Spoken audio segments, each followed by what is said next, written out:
Kelvin puas dengan jawaban Elisa. Ia menepuk kepalanya seperti menepuk kepala anak kecil. "Gadis baik," katanya dengan menyeringnya. Elisa memberikan tatapan mengipit pada pria ini. Hidungnya yang mungil kembang kempis karena kesal. "Dosa apa yang kulalui di masa lalu sampai aku harus bersisipan dengan predator seperti dia?" batin Elisa. Kelvin menatap wajah menggemasnya wanita yang sedang kesal ini. Tiba-tiba ia memikirkan jika memiliki putri kecil, maka dia pasti akan lebih menggemaskan dari wanita ini. "Ayo turun," kata Kelvin ketika pesawat telah mendarat. Elisa berdiri mengikuti langkah pria itu. Begitu keluar ia melihat Zah yang sudah menunggu di bawah pesawat.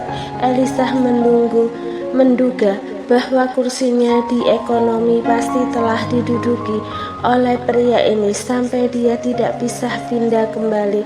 "Nona Elisa, selamat malam. Apakah perjalanan tadi nyaman?" sapa Zah. "Dia tidur sangat pulas," sahut Kelvin. "Tapi aku terbangun dengan kehilangan banyak hal saat ada monster licik di sebelahku," saut Elisa dengan menyeret kopernya sambil menghentakkan kaki.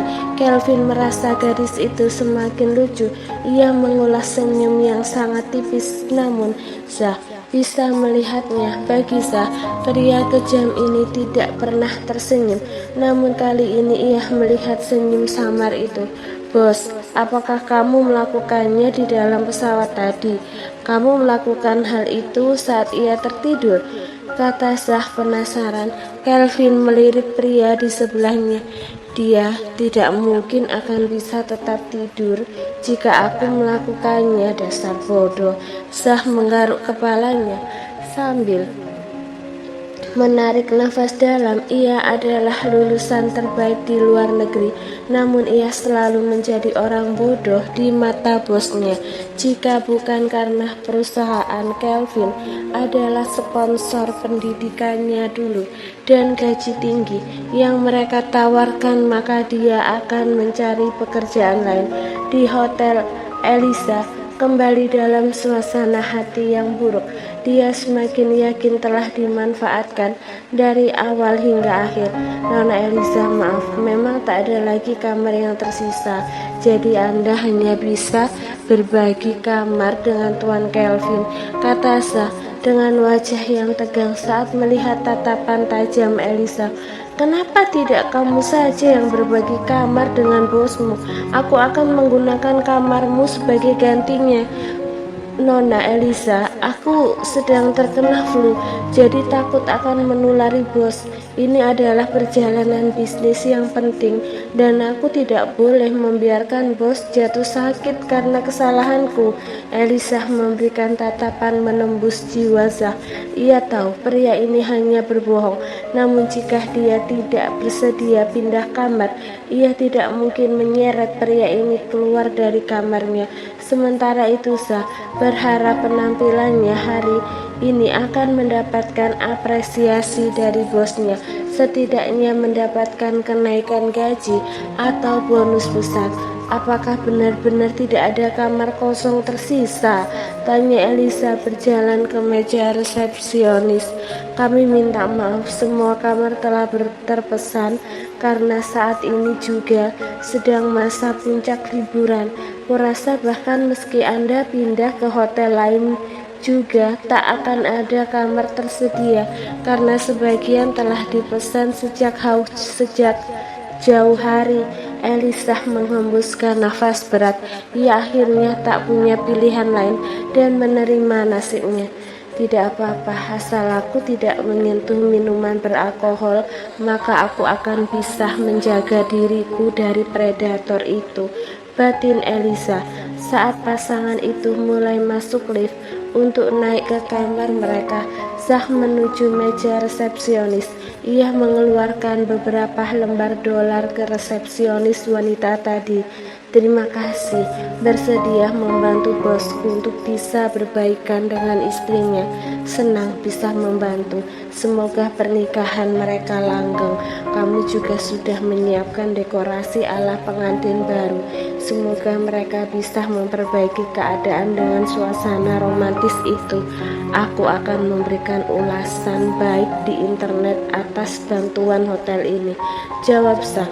Di lantai paling atas hotel, seorang bellboy telah membukakan pintu kamar mereka sebelum pergi setelah Kelvin memberikan tip untuknya. Saat dua orang itu masuk ke kamar, Elisa tertegun dengan lautan mawar di atas ranjang beserta dua handuk yang dilipat menjadi sepasang angsa yang berciuman. Bahkan Kelvin juga terkejut. Zach, kamu terlalu mencolok, batin Kelvin sambil menggelengkan kepalanya. Sementara itu Elisa menoleh ke arah Kelvin dengan curiga. Jangan tatap aku seperti itu. Aku juga tidak tahu tentang ini. Mungkin saja mereka berpikiran bahwa kita adalah pengantin baru. Elisa tak bisa berkata-kata lagi. Lautan mawar ini indah. Bahkan ketika ia membuka kamar mandi, bathtub juga dipenuhi oleh mawar itu. Namun untuk pertama kalinya ia merasa dekorasi seperti ini menyesakkan baginya. Aku akan tidur di sofa, kata Elisa mendorong kopernya mendekati sofa. Terserah padamu.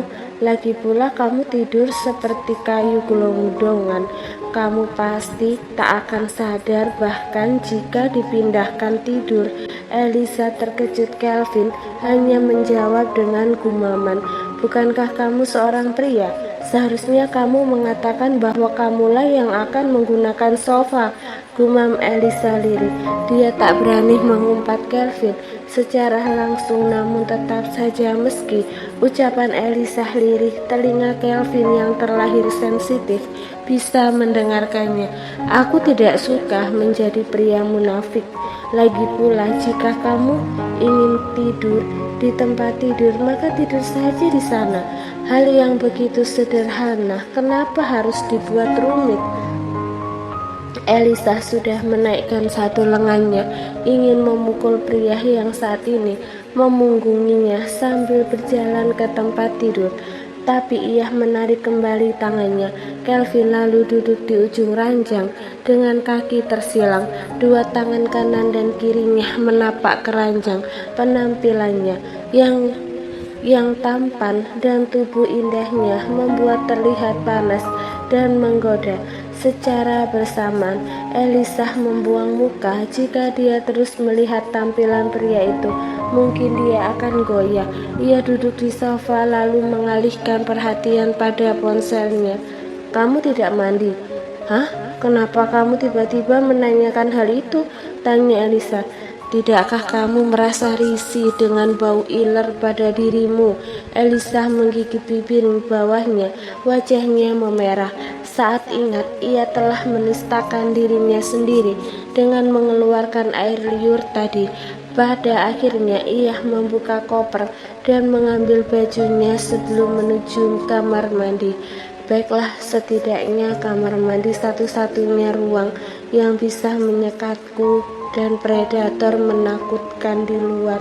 Lagi pula mawar di bathtub ini indah. Sangat disayangkan jika aku tidak berendam di sini. Elisa merendam diri hingga 1 jam lebih di kamar mandi. Begitu keluar ia berharap Kelvin telah tidur, namun tanpa diduga pria itu masih berdiri di depan kaca jendela hotel yang menampakkan pemandangan Gunung Alpin. Kupikir kau tertidur di kamar mandi. Hampir saja aku akan menelpon pihak hotel untuk meminta kunci kamar mandi. Elisa hanya diam tanpa menjawab. Ia masih sibuk mengeringkan rambut basahnya dengan handuk kecil. Saat ini Kelvin terus melangkah mendekat ke arahnya.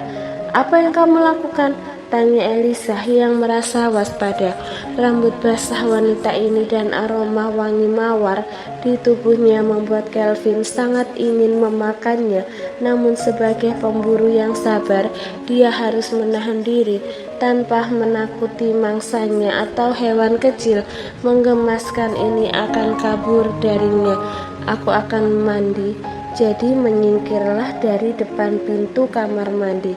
Elisa mengerucutkan bibirnya dan menggeser tubuhnya agar tidak lagi menutupi jalan ke kamar mandi. Ketika Kelvin keluar dari kamar mandi, ia melihat Elisa telah bersiap tidur di sofa. "Apa yang kamu lakukan?" tanya Kelvin dingin. "Tidur, tentu saja. Ini sudah malam dan aku harus beristirahat." "Kamu masih kurang tidur setelah tidur sepanjang perjalanan tadi." Elisa terdiam. Ia sebenarnya sama sekali tidak mengantuk, namun untuk menghindari berinteraksi dengan pria ini, maka dia lebih suka untuk tidur. Tidak ada masalah dengan tidur. Orang bilang tidur awal untuk wanita baik untuk menjaga kecantikannya. Kelvin tidak tahu bahwa wanita ini memiliki sisi narsis pada dirinya. Pria itu lalu duduk di sofa tempat Elisa sudah bersiap tidur. "Apa yang kamu lakukan di sini?" tanya Elisa gugup saat Kelvin tiba-tiba duduk di sofa. Ia yang baru saja berbaring segera duduk kembali. "Kamu masih ingat bahwa adalah krediturku, bukan? Aku menginginkan cicilan malam ini." Ekspresi wajah Elisa seketika runtuh. "Aku lelah, aku akan membayarnya lain waktu." Terlalu berbahaya memberikan ciuman saat mereka hanya tinggal berdua di kamar malam ini. Dia akan mencicil hutang itu, akan memastikan melakukannya di tempat yang aman. Kelvin tak menjawab, dia hanya memainkan ponselnya dan masuk ke galeri. "Malam ini akan sangat bagus jika memposting foto terbaru," kata Kelvin dengan nada main-main. "Oke," jawab Elisa kesal. "Kamu menang." Kelvin menahan tawa melihat betapa menggemaskan wanita di depannya. Meski seorang janda, emosinya mengingatkan ia pada seorang remaja. "Kalau begitu, kamu yang harus memulainya, karena kamu kreditur yang sedang datang membayar cicilan." Elisa mengerutkan wajahnya yang kesal. "Kamu adalah seorang lintah darat." "Kau menyebut aku lintah? Kalau begitu jangan salahkan aku karena menghisapmu." Setelah mengatakan itu, Kelvin menangkup kepala mungil Elisa. Wanita itu kewalahan. Ia kesulitan mengambil nafas hingga menepuk-nepuk bahu Kelvin. Pria itu membiarkan Elisa bernafas sejenak seperti ikan yang kekeringan air sebelum melanjutkan kembali. Pria itu mengobrak-abrik seperti serigala lapar. Berlangsung lama sampai Elisa merasa lemas dan tak bisa menopang tubuhnya sendiri dan merosot ke sandaran sofa. "Kau sangat lama, itu akan dihitung 5 kali cicilan," protes Elisa setelah menyeimbangkan nafasnya. "Tidak mungkin. Yang dilakukan satu waktu maka dihitung 1 kali. Kau memang lintah darat." Kelvin menyeringai. "Setelah apa yang baru saja kamu alami, apakah kamu masih berani menyebutku lintah darat?" Elisa buru-buru menutup mulutnya yang bengkak dengan telapak tangan sambil menggelengkan kepalanya. Lintah besar ini baru saja menghisap hingga seolah ia menjalani filler. Dia tak akan berani lagi menyebutnya lintah lagi secara langsung. "Tidurlah di ranjang. Aku berjanji tak akan memaksamu sampai kamu mengizinkannya." Elisa menggeleng.